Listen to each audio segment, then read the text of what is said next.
5 tips for avoiding procrastination.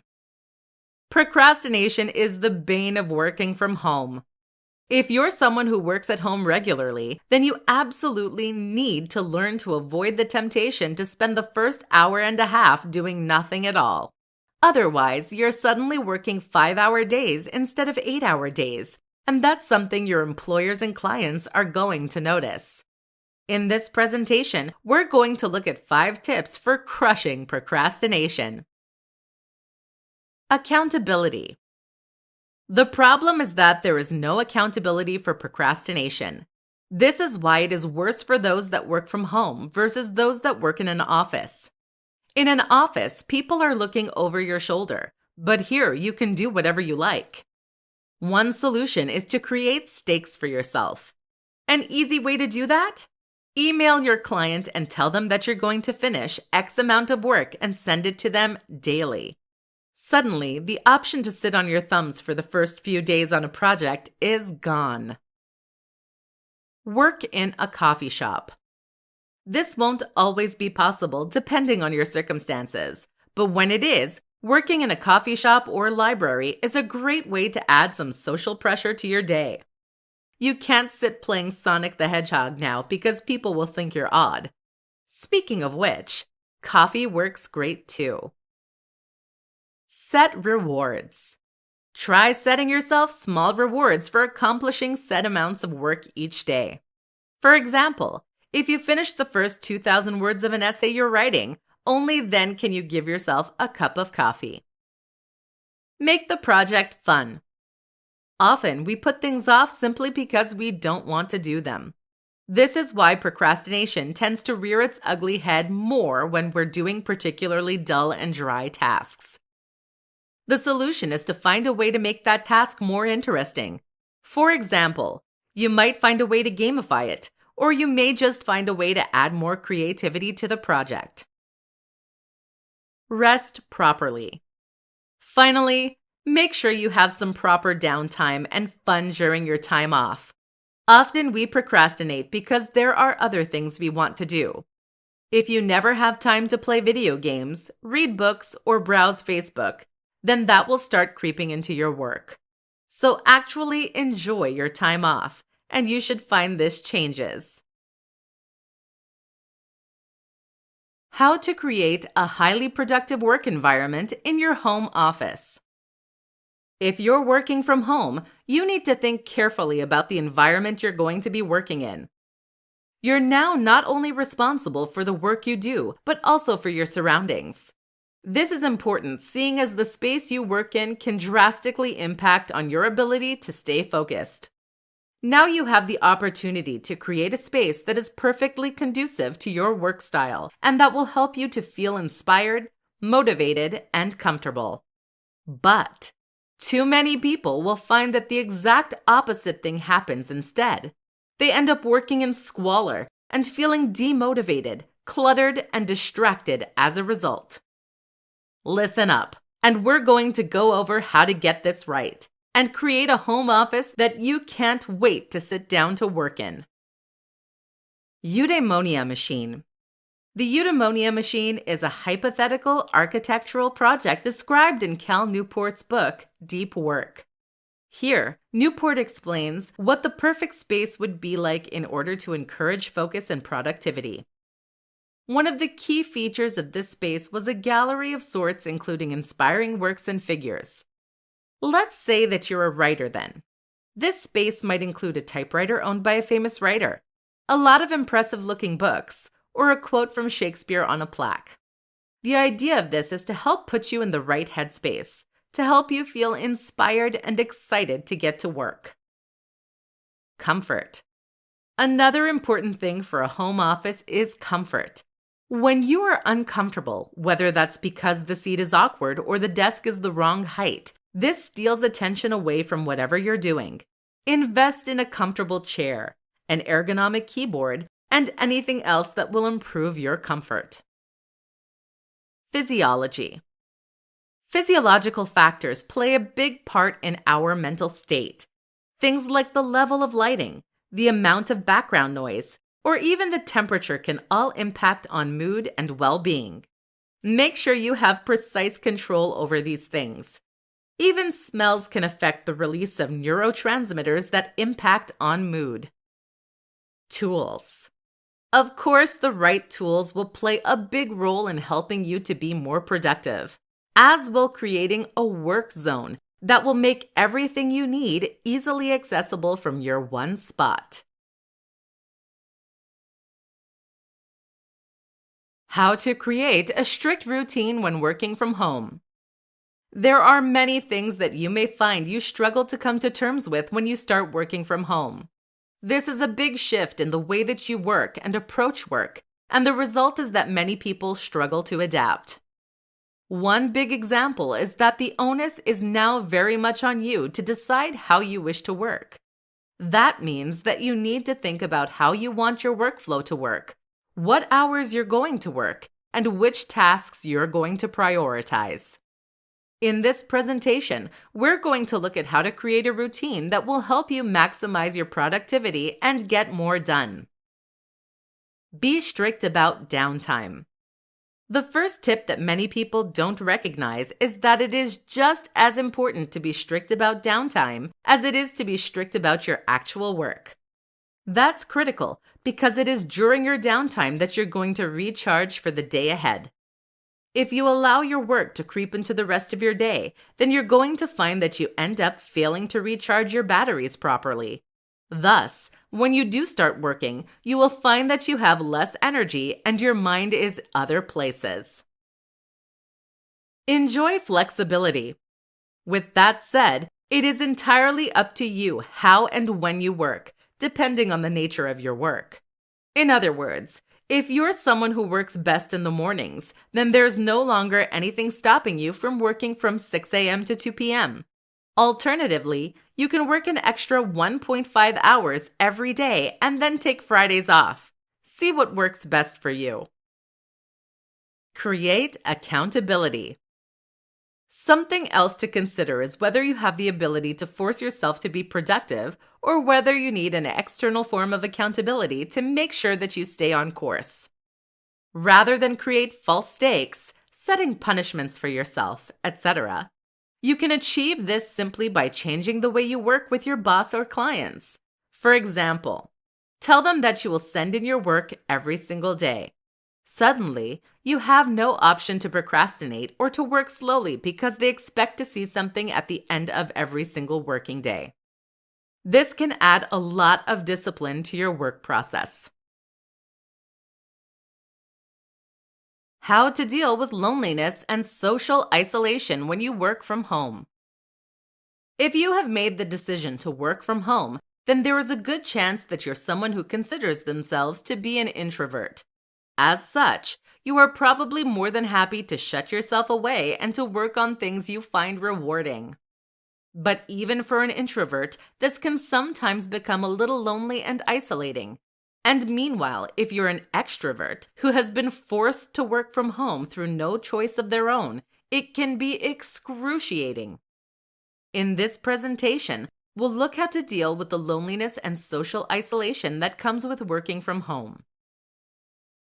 Find other ways to socialize. The first and most important way to ensure you don't go mad working from home is to try to find other ways to get your stimulation and engagement. For instance, if you're stuck at home with your family, you can take lunch with them in order to make the isolation a little more bearable. In fact, this is a huge upgrade. Instead of being forced to work alongside people you don't really know all that well, you are now spending time with people you actually love. You can also get on a video call with a friend or coworker using Zoom or Skype. For group video calls, a great app you could use is called House Party, which is available for iOS and Android devices. Work together on projects. If you're self-employed, then finding ways to work with others, especially friends, can make a big difference. Collaborating on a project with someone you get on well with is extremely rewarding, and it's a fantastic way to strengthen your friendship. Go out. Again, this isn't always possible, but where you can, why not go outside and work? Working from home doesn't have to mean working from home in the literal sense. All it really means is working not at the office. So why not take your laptop to a cafe and get some work done there? Or alternatively, why not work on a park bench and enjoy the sun on your face? How to deal with small tasks and prevent overwhelm. Often, it is not the biggest tasks that create the most stress for us. Big tasks loom over us, but they are simple and easy to understand. Instead, then, it is the smaller tasks that typically leave us stressed and overwhelmed. More specifically, it is when lots of small tasks build up that we can often find ourselves feeling snowed under and unsure of where to start. General advice is to tackle the biggest and most ugly project first in a working day. This is referred to as eating the frog. This is good advice as it means you can focus on providing value and getting work done rather than getting bogged down with administrative tasks. But if it means that you never quite cross those tasks off, you end up with a building pressure. There are emails to send, bills to pay, letters to open, broken web pages to fix, and all of this plays constantly on your mind even during your time off. This is what Tim Ferriss refers to as an open loop. That is any task that remains incomplete and meanwhile causes you stress and anxiety. So what is the solution? First, we will apply what is known as the 1-minute rule. That rule tells us that if a task takes just 1 minute, then we must complete it there and then. Too often, we put off tasks because we find them stressful. If it means emailing a client who is traditionally a little grumpy, for instance, then we might put off doing so because we don't want to have to deal with them. But these tasks aren't going to go away. And if it takes just 1 minute, then it's going to realistically interrupt your day or prevent you from doing the real work. So just do it. This is a fantastic habit to get into. An exception, caveat to this rule is that you shouldn't let 1-minute tasks pull you out of your deep work. Switching between tasks takes a lot of mental energy, meaning that productivity is always lost. The solution? Simply shut off notifications and other distractions to make sure that you will not even know about the task until you unplug. Finally, any tasks that take longer than 1 minute should be added to a to-do list. You can then set aside a designated time to work through these every day. How to enter and stay in a flow state when working from home. Have you ever been working on a project when suddenly you find yourself falling into a perfect rhythm? After facing serious procrastination and resistance, all of that seems to fall away, and you find yourself in a perfect state of focus. That's when the real work gets done.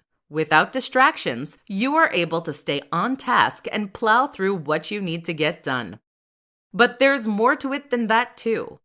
According to psychologists, flow states allow us to perform our very best work on a consistent basis. We can tap into reserves of productivity and even creativity that are normally inaccessible. So how do you get into this state? Let's take a look at some strategies and tips that we know to work. Rest. The first tip is to ensure that you start the day in the best way possible. That is to say that you shouldn't be overtired or stressed. Make sure that during your downtime, you rest properly so that you can return to work feeling recharged and effective. Sensory deprivation. Our brain has 2 attentional networks. There is one that is responsible for our internally directed attention, what we choose to focus on, and one that is dictated by external cues that grab and hold our attention. In order to stay on task, then, you need to block out these things that would normally try to pull you away from work. That means a level of sensory deprivation, which you can often accomplish by listening to music or white noise on headphones. Using a large monitor can also help, as this will take up more of your field of view. Inspiration. What many people don't realize is that their productivity is determined more so by their emotion than by logic. In other words, you will find it easiest to be productive when you actually feel interested in and excited by the work that you're required to do. A great tip is to look at examples of the kind of work you intend to do in order to see how it looks best. Just start. Finally, a last tip is to simply start doing whatever it is you need to do. Don't worry if you don't feel inspiration right away, or if you find yourself resisting your need to work. Just plow through and keep going, and eventually you'll fall into a groove.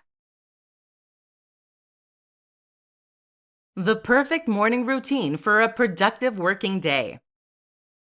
What you do first thing in the morning will set the mood for the entire day to follow. If you have a strong, productive start to your day, then you're going to find it much easier to dive straight into work and get lots done. But if you allow procrastination to creep in at this early point, or if you engage in unhealthy habits, then you're going to find it's much harder to get work done. And this becomes doubly important if you're working from home. With no commute, you have every opportunity to take things slow and to forget about things like grooming. This makes a huge difference to your headspace going forward and seriously limits how productive you're likely to be as the day progresses. This is why the most productive and successful people in the world all have morning routines. In this presentation, we'll discuss some tips to help you create yours. Be realistic. The first and most important step is to make sure that any morning routine you devise is realistic. What that means is that you shouldn't try to come up with something that is extremely elaborate or lengthy, and certainly not to start with. If you've never been able to get up before 7 a.m., then what is the point in including that as part of your morning routine? If you have never stuck at meditation, then why claim you're going to do 30 minutes every morning? It is far better to have a simpler morning routine relying on a few rules, but that you will actually stick to. Use apps. There are plenty of apps out there, such as habit tracking apps, that are designed to help you stick to your goals and plans. Try using a few to see if they can help. Some key things to try. With all that said, here are some popular options to include in your morning routine. Exercise. This helps wake you up and encourages good habits. Meditation. Even 5 minutes will let you take control of your day. Minimal screen time. Many people believe they shouldn't look at any electronic devices for at least the first hour after waking up. Time outdoors. Spending some time outside will help set your body clock. To-dos. Writing a to-do list first thing is a great way to stay on top of things you need to accomplish. Try incorporating any of these that resonate with you and see how it changes your productivity during the day that follows. The top tools and apps for getting more work done from home. Working from home is a mixed blessing. On the one hand, you'll now have the freedom to work from the comfort of your own four walls. You can drink as much coffee as you like, and you don't have a commute. But on the flip side, you're surrounded by distractions. You can't easily speak to your colleagues, and you need to manage your time entirely by yourself. That's where the top apps and gadgets can come in handy for helping you to do more. Let's talk about some of the best. Asana. For managing big projects with a team of collaborators, tools like Basecamp and Asana are invaluable. Asana will let you create new tasks, assign people, and share updates with collaborators. You can add attachments too, and there are apps available for all major platforms. Slack. Slack is essentially WhatsApp for teams. Sending an email to ask small questions is time-consuming and certainly not optimal. So Slack exists to let you speak to colleagues as you might do by tapping them on the shoulder in a real office setting. Watch out though, Slack can be a time sink. Todoist. If you tend to work solo, then Todoist is a similarly indispensable tool. This is a to-do app that will let you create tasks for yourself and set reminders. It's available on all major platforms, and there's even an Apple Watch app. The best feature of Todoist is the natural language interpretation. This lets you say things like, "Take the trash out every Monday," which will then automatically renew on Monday with a due date for that day. Notion. Notion is a note-taking app that is significantly more powerful than most of the competition. That's because each note can become a database, a flowchart, or a page. You can embed images, videos, and even websites. And you can even export your notes as HTML websites. The whole tool is far more like a content management system in terms of what it can do, and many people refer to it as their second brain. Freedom. For those who struggle not to get distracted by the web without a boss breathing over their shoulder, Freedom is an app that lets you block specific apps and web pages. That means you can't access Facebook during work hours, which can instantly quadruple your work output.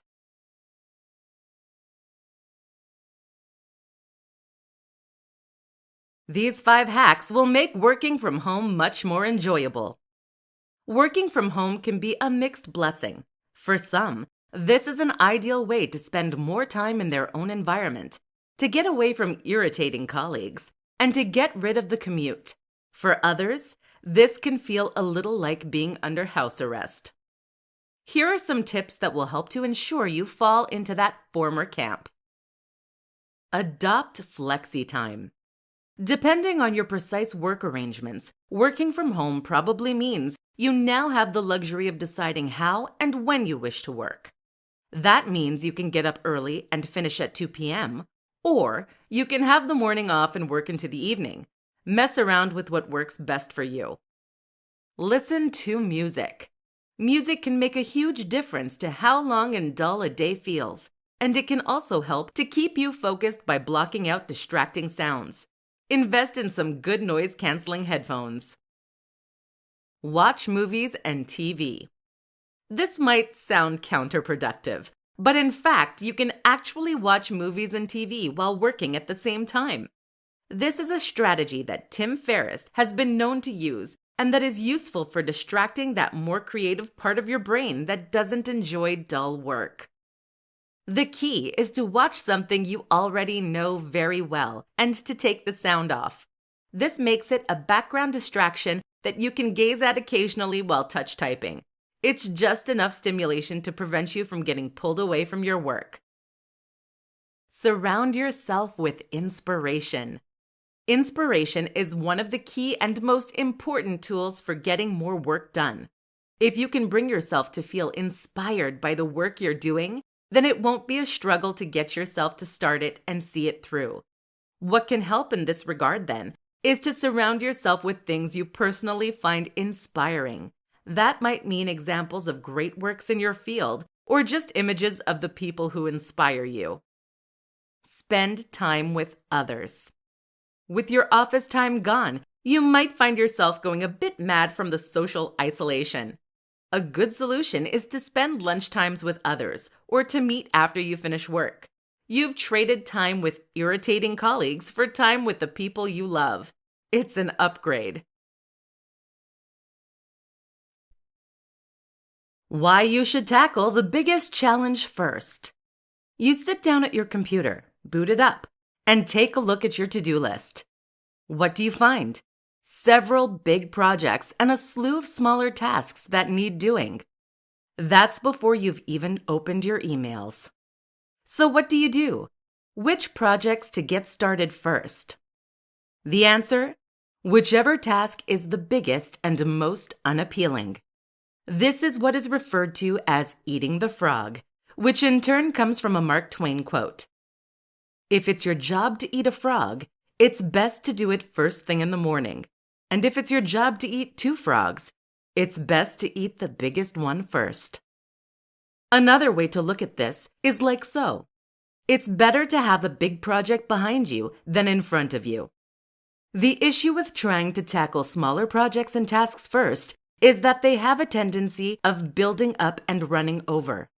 If you tackle a long list of to-dos, then you're going to find yourself having to tick a lot of things off before you ever sit down to work. This can leave you exhausted, but it also often means you won't actually have time to accomplish much else come the end of the day. As the day goes on, you also lose willpower and energy, meaning that you will tend to spend longer on those bigger projects. There's now a very real threat of it not getting done. Usually, the biggest and most unpleasant task is the one that will provide the most value. This is the one that clients pay the most for, or that is the most important for your employers. Thus, if you complete this task first, you know that you've accomplished the thing that is most valuable. You've done the actual work.